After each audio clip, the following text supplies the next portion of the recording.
about my calling to the chaplaincy, a word that comes to mind is journey. It was a process.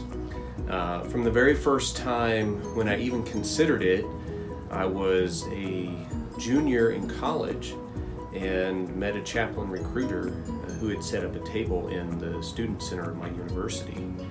And I was already an enlisted soldier in the National Guard, and I was studying for the ministry in college. And my girlfriend, who would eventually become my wife, as we were walking by the recruiting table, said, "Hey, I think you should check that out." And that was in the fall of 2004. And from there, I went on to graduate from college and immediately started seminary. Seminary was another 4-year process for a Master's of Divinity, a lot of work, serving in the National Guard at the same time as a chaplain candidate. And from there came 2 more years of pastoral experience where I pastored a small church.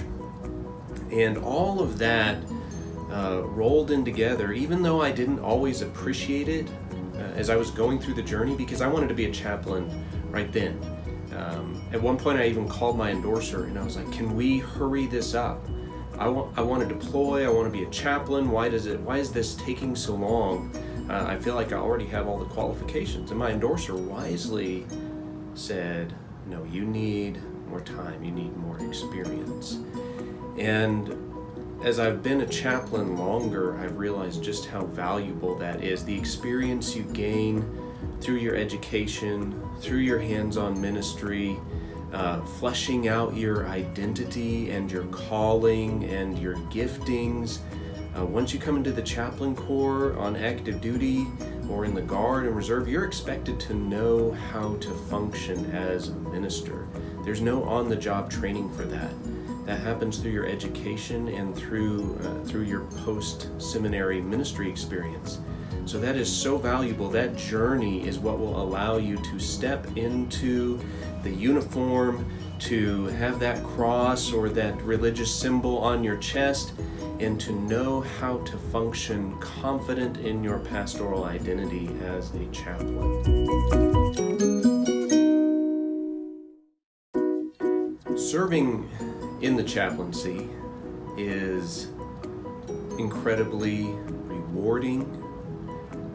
It is challenging, and a number of ministry opportunities is impossible to quantify.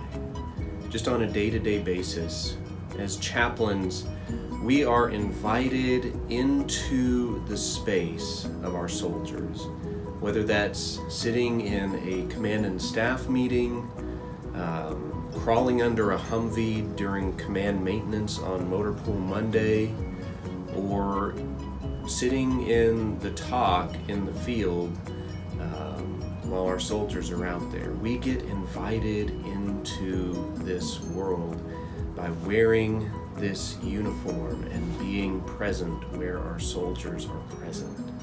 And so that service to me reminds me of the Apostle Paul in the Christian New Testament.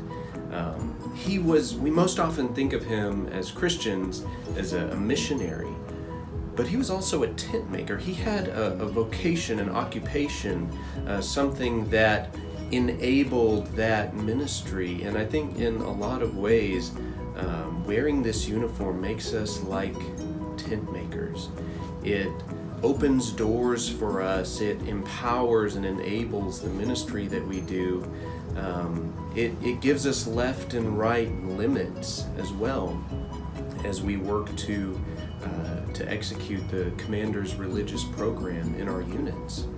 But this idea of being tent makers, that we have our calling and then we have this area of service as chaplains who wear the uniform that enables us to fulfill that calling and to meet the religious support needs of the organizations where we serve.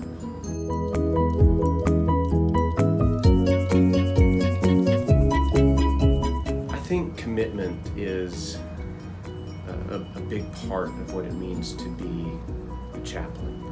Commitment to your calling, to your pastoral identity, to your endorser, to your organization, to your fellow chaplains. There's so much about being a chaplain that centers around this idea of commitment. And I think as I've worn the uniform longer, as I've been a chaplain longer, as I consider where I want to go in the future, that this idea of commitment is critical. That I'm confident and comfortable in who I am as a chaplain and as a pastor, so that now as a battalion chaplain, where that we often think of that as the golden years of our chaplaincy experience, where we're doing a lot of hands-on ministry with soldiers and with their families, and as we move up, we become more mentors and administrators. But if God has called us and equipped us and prepared us for that, then we need to have the commitment to see it through, to make those transitions when they come, because it is valuable as a leader to equip those under you to accomplish the ministry that they are called to do. And we have to recognize that our calling as chaplains, if we're called to be chaplains, then it's more than just a battalion chaplain. It might be a hospital chaplain. It might be a prison chaplain. It might be a family life chaplain. It might be in teaching ethics. It might be mentoring as a brigade chaplain or a division chaplain. It might be writing op orders as an operations chaplain in a division or higher. Those sorts of things are all part of our calling, and so we need to have that commitment to our calling and to excellence wherever our calling takes us.